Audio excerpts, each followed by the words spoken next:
going to be doing the funds of India, or the kind of funds that the Constitution of India mentions. So Constitution provides for three kinds of funds for the central government.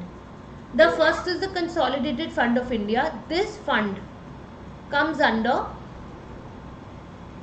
your Article 266.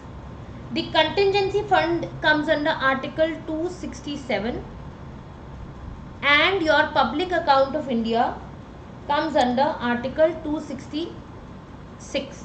Alright. Consolidated Fund of India. What is the most important points of Consolidated Fund of India? Starting from point number 1. This is a fund to which all receipts are credited and all payments are debited. Whatever receipts come and whatever kind of you can say payments are to be made, वो इसी fund में से की जाती है.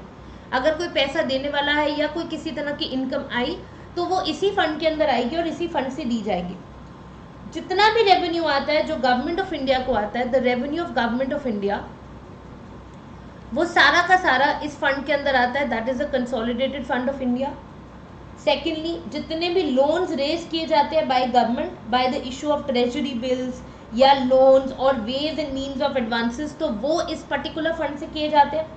और तीसरा, अगर सरकार को, गवर्नमेंट को किसी भी तरह का मनी रिसीव करना है for repayment of loan, it forms the consolidated fund of India. ये तीनों के तीनों चीजें इसके अंदर आती है. And let me tell you one thing, जितना भी पैसा है इस फंड के अंदर, all the legally authorise payments on behalf of government of India made out of this fund. अगर सरकार को किसी भी तरह का पेमेंट करना है तो ऑथराइज पेमेंट, जिसे हम कह सकते हो लीगली ऑथराइज पेमेंट, वो आपके इस फंड के थ्रू होता है. That is the consolidated fund of India. कोई भी तरह का fund, no money out of this fund can be appropriated. ऐसा होता है ना कि बाद में जरूरत पड़े तो क्या इस फंड में से पैसा निकाला जा सकता है? नहीं. If you need the money at a later stage, can you withdraw the money? You can not, accept in accordance with the parliamentary law. अगर पार्लियामेंट ने कोई लॉ बनाया है और उस लॉ के हिसाब से आपको इस फंड में से पैसा लेना पड़ रहा है, वो अलग बात है. बट अगर आप अपने हिसाब से सोचो कि हम अप्रोप्रिएशन बिल पास करके इस फंड में से पैसा निकाल सकते हैं, तो वो नहीं हो सकता. This is the consolidated fund of India. जो दूसरा फंड है वो है कंटिंजेंसी फंड. देखो, जो कॉन्स्टिट्यूशन है वो ऑथराइज करता है पार्लियामेंट को कि वो एस्टैब्लिश करे एक contingency fund of India, into which amounts determined by law are paid from time to time. जो भी अमाउंट लॉ ने डिटर्मिन किया है, टाइम टू टाइम उसे पे किया जाए.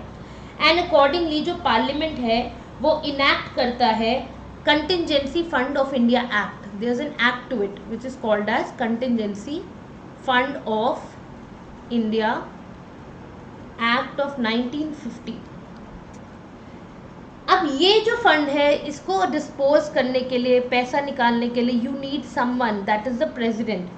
The president can give you the permission, or you can say the disposal of the president, at the disposal of the president only the money can be withdrawn from this, and he can make advances out of it to meet unforeseen expenditure.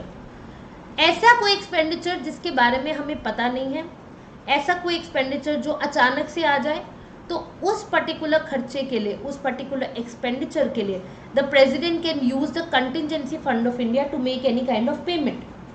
This fund is held by the finance secretary on behalf of the president, and जैसे public account of India, it is also operated by executive action. So before that, I'll very quickly tell you what is the public account of India.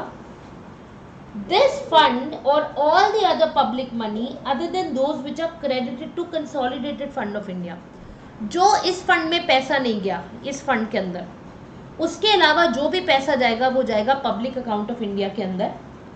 And this is received or on behalf of the government of India and will be credited to the public account of India. इस account के अंदर पैसा जाएगा जो सरकार के नाम पे आया है या सरकार के लिए आया है, जो कंसोलिडेटेड फंड ऑफ इंडिया में नहीं गया. इसके अंदर आप किस तरह का पैसा है जो आप इसके अंदर इंक्लूड कर सकते हैं? The kind of money that you can include in this particular kind of fund is provident fund deposits, judicial deposits, saving bank deposits, departmental deposits. किसी भी तरह का डिपॉजिट्स है वो इसके अंदर आ सकते हैं.